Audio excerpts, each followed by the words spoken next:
Hello everyone, स्वागत है आप सभी का होम साइंस वर्ल्ड में। आज की क्लास में हम लोग पढ़ने वाले हैं फिजियोलॉजी, और फिजियोलॉजी में हम जानेंगे नर्वस सिस्टम के बारे में। इसका पार्ट 1 हो चुका है जिसमें हमने ब्रेन के बारे में पढ़ा था। आज वाली क्लास में हम जानेंगे स्पाइनल कॉर्ड के बारे में, नर्व्स क्या होती हैं, और इसमें हमारा रह गया था पेरिफेरल नर्वस सिस्टम। ठीक है, तो इन सभी के बारे में बात करेंगे। साथ ही साथ जो इससे संबंधित क्वेश्चन आपके पूछे जा चुके हैं टीजीटी और पीजीटी दोनों ही परीक्षाओं में, उनके बारे में भी बात करेंगे, किस तरीके से आपके क्वेश्चन पूछे जाते हैं।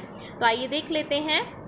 तो इसमें सबसे पहले हम बात करते हैं मेरुरज्जु यानी स्पाइनल कॉर्ड के बारे में। ठीक है, स्पाइनल कॉर्ड जो होती है, ठीक है, अभी हम पिक्चर के थ्रू भी इसे समझेंगे। इसका कार्य क्या होता है? स्पाइनल कॉर्ड प्रतिवर्ती क्रियाओं यानी कि रिफ्लेक्स एक्शन को नियंत्रित करती है। क्वेश्चन इस तरीके से भी डायरेक्ट पूछा जाता है कि जो रिफ्लेक्स एक्शन को नियंत्रित कंट्रोल करती है, कौन करता है? स्पाइनल कॉर्ड करती है, जिसे हम मेरुरज्जु बोलते हैं। और ये मस्तिष्क के आने जाने वाले उद्दीपनों का संवहन करती है। यह केंद्रीय तंत्रिका तंत्र का बेलनाकार भाग होता है। यानी ये किसके अंतर्गत है? Central nervous system. Central nervous system के अंतर्गत आपके आ रहे थे, एक तो ब्रेन होता है, दूसरा आता है स्पाइनल कॉर्ड। तो ब्रेन के बारे में हम लोग पढ़ चुके हैं, स्पाइनल कॉर्ड के बारे में बात कर रहे हैं। इस टाइप से भी आपके क्वेश्चन बन जाते हैं, सेंट्रल नर्वस सिस्टम के कौन से पार्ट हैं। ठीक है, तो ये भी आपको ध्यान में रखना है। आगे बात करते हैं। यहाँ पर आप पिक्चर में देखेंगे, ये होती है, यहाँ पर आपको, ये आपका ब्रेन हो गया। ठीक है, ब्रेन के नीचे यहाँ पर आपको ये दिख रही है येलो कलर की। ठीक है, तो ये क्या है? आपकी स्पाइनल कॉर्ड है। स्पाइनल कॉर्ड यानी कि मेरुरज्जु। देखिए यहाँ पर क्या है, एक चीज में कंफ्यूजन होता है, क्वेश्चन भी आपका पूछा गया है जहाँ पर आंसर भी मुझे गलत लगा। जैसे कि मेरुरज्जु है जो कि स्पाइनल कॉर्ड होता है, और एक होता है मेरुदंड यानी कि वर्टिबल कॉलम। यहाँ पर आप ये देख रहे हैं, ये है स्पाइनल कॉर्ड। ठीक है, और ये जिसमें ये स्पाइनल कॉर्ड को प्रोटेक्शन देता है वो होता है वर्टिबल कॉलम यानी मेरुदंड होता है। मेरुदंड का कार्य क्या है? मेरुदंड यानी कि रीढ़ की हड्डी जिसे हम बोलते हैं, इसका काम क्या होता है? स्पाइनल कॉर्ड को प्रोटेक्शन देने का इसका कार्य होता है। ठीक है, तो ये जो मेरुदंड है यानी वर्टिबल कॉलम है, इसके बारे में हम लोग पहले पढ़ चुके हैं जब हमने स्केलेटन सिस्टम के बारे में पढ़ा था। अभी हम स्पाइनल कॉर्ड के बारे में बात करेंगे। ठीक है, तो ये आपकी स्पाइनल कॉर्ड है। ठीक है, अभी हम इसमें देखेंगे कि इसमें कितनी तंत्रिकाएं होती हैं, उन सभी के बारे में भी आगे बात करेंगे। तो देखिए ये आपका क्या है? स्पाइनल कॉर्ड है, और जिसमें ये है, मतलब जो इसको प्रोटेक्शन देने का कार्य करता है वो क्या है? मेरुदंड यानी वर्टिबल कॉलम होता है। वर्टिबल कॉलम की यदि बात करें तो इसमें कितनी हड्डियां होती है? रीढ़ की हड्डी में कितनी वो होती हैं? तो 33 जन्म के समय होती हैं। ठीक है, और फिर बाद में जितने हम बड़े होते जाते हैं, जैसे जैसे हमारा शरीर जो है ग्रो करता जाता है, तो 26 हो जाती हैं। ठीक है, ये आपको ध्यान में रखना है। तो ये हमने समझा मेरुरज्जु यानी स्पाइनल कॉर्ड के बारे में। ठीक है, स्पाइनल कॉर्ड के बारे में आगे भी हम बात करेंगे, कितनी इससे जो तंत्रिकाएं हैं, कितने जोड़ी तंत्रिकाएं निकलती हैं। तो ये हमने पहले देखा स्पाइनल कॉर्ड यानी मेरुरज्जु। ठीक है, और ये आपका वर्टिबल कॉलम होता है। तो दोनों में कंफ्यूज नहीं होना है। एक होता है मेरुरज्जु जिसे हम स्पाइनल कॉर्ड बोलते हैं, दूसरा होता है वर्टिबल कॉलम जिसके अंतर्गत ये जो हमारी स्पाइनल कॉर्ड है वो उसमें प्रोटेक्शन देने का कार्य कौन करता है? मेरुदंड यानी रीढ़ की हड्डी जो होती है। और इसमें कितनी अस्थियां होती हैं? इसमें 33 जन्म के समय और 26 बड़े होने के बाद। ठीक है, तो आगे बात करते हैं। दूसरा था, पहले हमने सेंट्रल नर्वस सिस्टम पढ़ा जिसके अंतर्गत आपका ब्रेन आता है, दूसरा स्पाइनल कॉर्ड आता है। अब बात करते हैं peripheral nervous system. Peripheral nervous system की यदि हम बात करें, जो पेरिफेरल नर्वस सिस्टम होता है ये तंत्रिकाओं का एक जाल होता है जो कि दिमाग और मेरुरज्जु यानी ब्रेन और मेरुरज्जु स्पाइनल कॉर्ड के बाहर पाया जाता है। तो ये जो होते हैं तंत्रिका तंत्र के इस भाग में निकलने वाली 12 जोड़ी कपालीय तंत्रिकाएं होती हैं, और स्पाइनल कॉर्ड से निकलने वाली 31 जोड़ी स्पाइनल तंत्रिकाओं का समावेश होता है।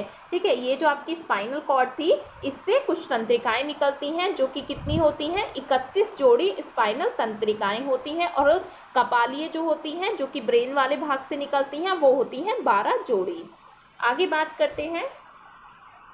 तो ये परिधीय तंत्रिका तंत्र यानी पेरिफेरल नर्वस सिस्टम, जैसा कि मैंने बात की, तंत्रिकाओं का एक जाल होता है जो कि ब्रेन और मेरुरज्जु के बाहर पाया जाता है। इनकी जो कपालीय तंत्रिकाएं होती हैं, क्रैनियल नर्व्स, ये 12 जोड़ी होती हैं। स्पाइनल तंत्रिकाएं यानी आपकी ये कितनी होती हैं, 31 जोड़ी होती हैं, ये जोड़े में होती हैं। ठीक है, यहाँ पर पिक्चर में मैं बताती हूँ आपको।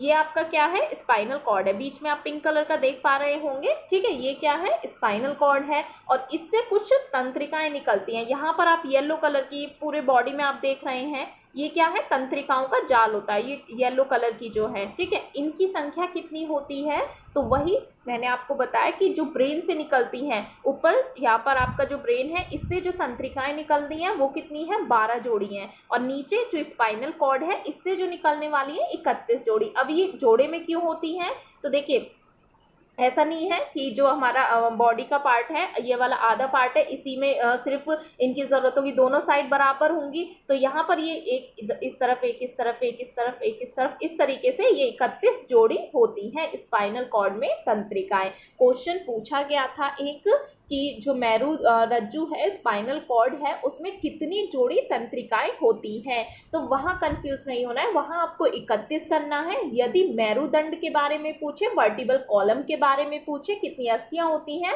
तो वहां पर आपको आंसर करना है 33 या ऑप्शन में होगा 26। ठीक है, तो इसको आपको कंफ्यूज नहीं होना है, ध्यान में रखना है। तो ये सभी क्या है, येलो कलर की जो पूरी बॉडी में तंत्रिकाओं का जाल फैला हुआ है, तो ये पेरिफेरल नर्वस सिस्टम के अंतर्गत आते हैं। तो ये हमने देखा। आगे बात करते हैं, एक होता है ऑटोमेटिक नर्वस सिस्टम। ठीक है, जो हमारा नर्वस सिस्टम है 3 भागों में है, central nervous system, peripheral nervous system और तीसरा है ऑटोमेटिक नर्वस सिस्टम। अब ये क्या है, इसके बारे में जानेंगे। अब इसके अंतर्गत यानी स्वाधीन तंत्रिका तंत्र, इसके अंतर्गत कौन से पार्ट आते हैं, इसके अंतर्गत वो ऑर्गन आते हैं जो कि इनवॉलेंट्री होते हैं, यानी कि जिन पर हमारा कंट्रोल नहीं होता है, वो ऑर्गन मैसेज देने का कार्य करते हैं। ठीक है, जिन पर हमारा कंट्रोल नहीं होता है, जैसे कि हार्ट बीट को रिलैक्सेशन, कॉन्ट्रैक्शन होता है ना, या रिलैक्सेशन संकुचन होना, तो ये किसके अंतर्गत आता है, ये ऑटोमेटिक नर्वस सिस्टम के अंतर्गत आता है। जैसे हार्ट बीट का अनुकंपी तंत्र, जैसे हार्ट बीट का इंक्रीज होना। ठीक है, परानुकंपी तंत्र इसके अंतर्गत आएगा, जैसे हार्ट बीट का डिक्रीज होना, यानी कॉन्ट्रैक्शन रिलैक्शन, हमारा जो हार्ट है वो क्या करेगा, कॉन्ट्रैक्ट करेगा फिर रिलैक्स होगा। तो ये किसके अंतर्गत आता है, ये ऑटोमेटिक नर्वस सिस्टम के अंतर्गत आता है, क्योंकि जिन पर हमारा कंट्रोल नहीं होता है, involuntary organ autonomous nervous system के अंतर्गत आते हैं। और एग्जाम्पल के लिए हम बात करें तो जैसे कि जो हमारी आंखें हैं, नेत्र हैं, उनकी पुतली का फैलना, पुतली का सिकुड़ना, तो ये किसके अंतर्गत आएगा, तो ये ऑटोमेटिक नर्वस सिस्टम के अंतर्गत आता है। अनुकंपी तंत्र यानी कि पुतली का फैलना, पुतली का सिकुड़ना, परानुकंपी तंत्र, तो ये इसके अंतर्गत आते हैं। आगे बात करते हैं, यहाँ पर आप देखिए ये सभी इसके एग्जाम्पल हैं।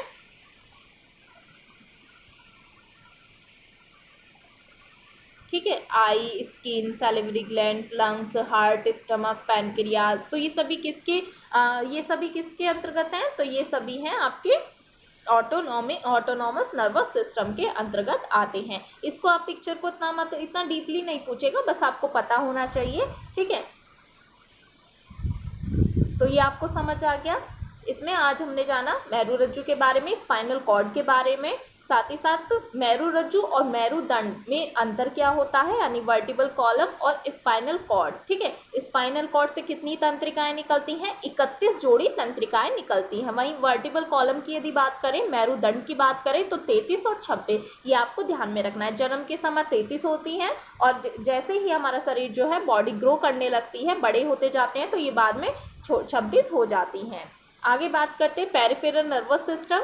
ठीक है, ये हमने देखा कुछ तंत्रिकाओं का जाल बना होता है इस तरीके से पूरी बॉडी में, येलो कलर का आप देख रहे हैं, ये क्या है, तंत्रिकाओं का जाल होता है, जिसमें आपकी क्रेनियल नर्व जो कि ब्रेन से आपके निकल रही हैं, वो कितनी होती हैं, 12 जोड़ी होती हैं। और स्पाइनल तंत्रिकाएं कितनी होती हैं, 31 जोड़ी होती हैं। क्वेश्चन यहाँ से भी पूछा गया है। आगे अभी हम देखेंगे क्वेश्चन किस तरीके के आपके पूछे गए हैं। न्यूरॉन के बारे में जानते हैं, न्यूरॉन क्या है, इसके बारे में बात करते हैं।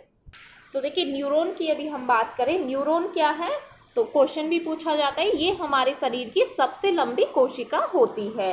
ठीक है, हमारे शरीर की सबसे लंबी कोशिका होती है और इनका कार्य क्या होता है, हमारी बॉडी में बहुत सारे न्यूरॉन पाए जाते हैं। न्यूरॉन का कार्य क्या होता है, तो ये कोई भी मैसेज होगा उसको कहाँ तक पहुँचाएंगे, तो उसको सेंट्रल नर्वस सिस्टम तक पहुँचाते हैं। जैसे कि आपने कोई चीज़ टच की, ठीक है, अब टच की तो वो इन्हीं के द्वारा, जो न्यूरॉन है इन्हीं के द्वारा जो तंत्रिकाएं हैं, जो फैले हुए जाल की हमने बात की पेरिफेरल नर्वस सिस्टम की, वहाँ तक पहुँचाते हैं और एक न्यूरॉन से दूसरे न्यूरॉन में इस तरीके से पहुँचाते हैं और सेंट्रल नर्वस सिस्टम के पास मैसेज देते हैं। जिससे आप कुछ गर्म टच कर रहे हैं तो जल्दी से आप हाथ हटा लेते हैं, तो ये सिग्नल भेजने का कार्य करते हैं न्यूरॉन्स।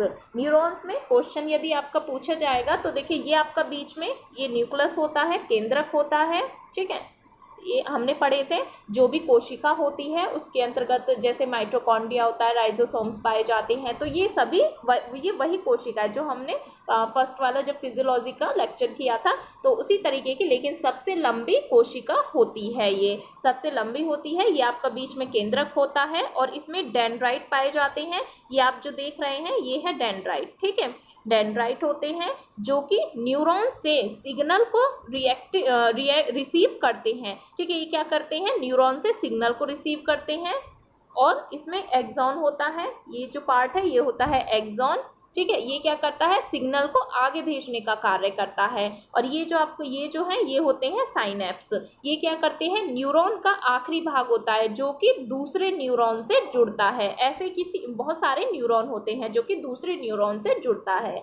तो यदि पूछा गया तो डेंड्राइट और एक्सॉन और साइनेप्स इनके बारे में पूछ सकता है। तीनों को आप याद रखिएगा, डेंड्राइट पाए जाते हैं, एक्सॉन और साइनेप्स। ठीक है, तो ये तीन न्यूरॉन के अंतर्गत न्यूरॉन के भाग होते हैं। न्यूरॉन का कार्य क्या होता है, तो ये क्या करेगा, कोई भी मैसेज होगा उसको ब्रेन तक यानी केंद्रीय तंत्रिका तंत्र तक पहुंचाने का कार्य करते हैं न्यूरॉन। और साथ ही साथ ये भी याद रखना, ये हमारे शरीर की सबसे लंबी कोशिका होती है। आगे बात करते हैं, क्वेश्चन देख लेते हैं जो कि आपके टीजीटी पीजीटी की परीक्षा में अभी तक पूछे गए हैं ब्रेन से संबंधित। तो पहला क्वेश्चन है, मस्तिष्क का सबसे बड़ा भाग होता है, कौन सा होता है? ऑप्शन है सेरिब्रम, सेरिबेलम, मेडुला या पॉन्स। तो कौन सा होता है मस्तिष्क का सबसे बड़ा भाग? तो ऑप्शन ए इसमें सही होगा, सेरिब्रम जो होता है, जो कि फोर ब्रेन के अंतर्गत आता है। फोर ब्रेन यानी अग्र मस्तिष्क जो है, अग्र मस्तिष्क सबसे बड़ा भाग होता है ब्रेन का, जिसके अंतर्गत आपके सेरिब्रम हो गया, थैलेमस हो गया, हाइपोथैलेमस हो गया, ये तीन आते हैं। हमने पहले वाली क्लास में पढ़ा था। तो फोर ब्रेन के अंतर्गत यानी अग्र मस्तिष्क में सेरिब्रम, थैलेमस, हाइपोथैलेमस ये आते हैं। इसमें भी सेरिब्रम जो था ये सबसे बड़ा भाग होता है ब्रेन का। ठीक है, या हम कह सकते हैं ब्रेन का उपभाग होता है सेरिब्रम सबसे बड़ा। ठीक है, यहाँ पे कंफ्यूज नहीं होना है सेरिब्रम और सेरिबेलम में। आगे बात करते हैं, शरीर का संतुलन नियंत्रित होता है, शरीर का संतुलन किसके द्वारा नियंत्रित होता है? ऑप्शन है प्रमस्तिष्क के द्वारा, अनुमस्तिष्क के द्वारा, सुषुम्ना शीर्ष द्वारा, मेरु रज्जु द्वारा। तो किसके द्वारा होता है? ठीक है, प्रमस्तिष्क यानी सेरिब्रम, ठीक है, अनुमस्तिष्क हो गया और आपका सुषुम्ना शीर्ष और मेरु रज्जु यानी स्पाइनल कॉर्ड हो गया। तो शरीर का जो संतुलन है वो किसके द्वारा होता है नियंत्रित? तो इसमें आएगा आपका अनुमस्तिष्क के द्वारा, जिसे हम क्या बोलते हैं? सेरिबेलम। ठीक है, सेरिबेलम का कार्य क्या है? शरीर के संतुलन को नियंत्रित करना। और ये सेरिबेलम किसका पार्ट है? तो ये हिंड ब्रेन का पार्ट है। ठीक है, किसका पार्ट है? हिंड ब्रेन का। हमने ब्रेन जब पढ़ा था तो हमने तीन भागों में से डिवाइड किया था, फोर ब्रेन, मिड ब्रेन और हिंड ब्रेन। हिंड ब्रेन के अंतर्गत आपके पॉन्स है, मेडुला ऑब्लिगेंटा है और सेरिबेलम होता है। तो ये सेरिबेलम जो है इसका कार्य क्या होता है? शरीर का संतुलन नियंत्रित करना इसका कार्य होता है। ऑप्शन बी इसका सही होगा। इंग्लिश में भी आप लिख लीजिएगा सेरिबेलम। आगे बात करते हैं, सेरिबेलम नियंत्रण करता है, किस पर करता है? ऑप्शन है ग्रहण को, दृष्टि को, वाणी को या शरीर संतुलन को। तो अभी हमने बात की थी सेरिबेलम यानी अनुमस्तिष्क, और ये शरीर संतुलन को नियंत्रण करता है। आगे बात करते हैं, मस्तिष्क से निकलने वाली कपाल तंत्रिकाओं की संख्या होती है। अभी हमने एक क्वेश्चन देखा था, तो जो मस्तिष्क के निकलने वाली कपाल तंत्रिकाएं होती हैं उनकी संख्या कितनी होती है? ऑप्शन है 8 जोड़ी, 12 जोड़ी, 10 जोड़ी या 15 जोड़ी। तो कितनी होती हैं कपाल तंत्रिकाएं मस्तिष्क यानी ब्रेन से जो निकलती हैं? तो ये 12 जोड़ी होती हैं। ऑप्शन बी इसका सही होगा। नेक्स्ट है, शरीर की सर्वाधिक क्रियाएं नियंत्रित होती हैं। ऑप्शन है प्रमस्तिष्क द्वारा, अनुमस्तिष्क द्वारा, सुषुम्ना शीर्ष द्वारा या तंत्रिकाओं के द्वारा।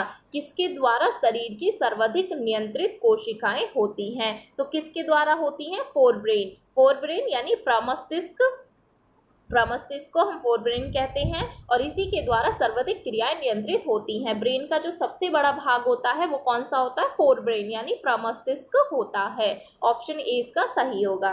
नेक्स्ट है, तंत्रिका तंत्र के भाग हैं। ऑप्शन है केंद्रीय तंत्रिका तंत्र यानी सेंट्रल नर्वस सिस्टम, परिधीय तंत्रिका तंत्र यानी पेरिफेरल नर्वस सिस्टम, स्वायत्त तंत्रिका तंत्र यानी ऑटोमेटिक नर्वस सिस्टम। ये तीनों। तो कौन सा इसमें सही होगा?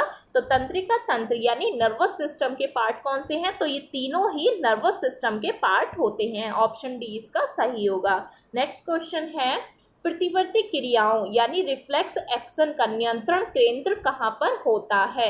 ऑप्शन है प्रमस्तिष्क में, अनुमस्तिष्क में, मेरुरज्जु में या तंत्रिका कोशिका में। प्रमस्तिष्क में या अनुमस्तिष्क में, मेरुरज्जु में या तंत्रिका कोशिका में। तो प्रतिवर्ती क्रियाओं का जो नियंत्रण करता है वो कौन करता है? मेरुरज्जु यानी स्पाइनल कॉर्ड के द्वारा होता है। ऑप्शन सी इसका सही होगा। नेक्स्ट क्वेश्चन है, मेरुरज्जु में से कितनी जोड़ी तंत्रिका निकलती हैं? ऑप्शन है 13, 31, 33 या 23।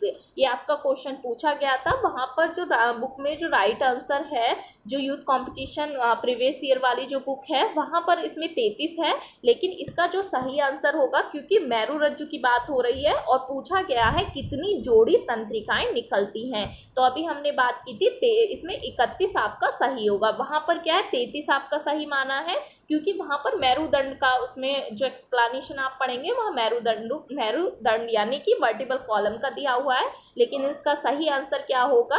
31 होगा।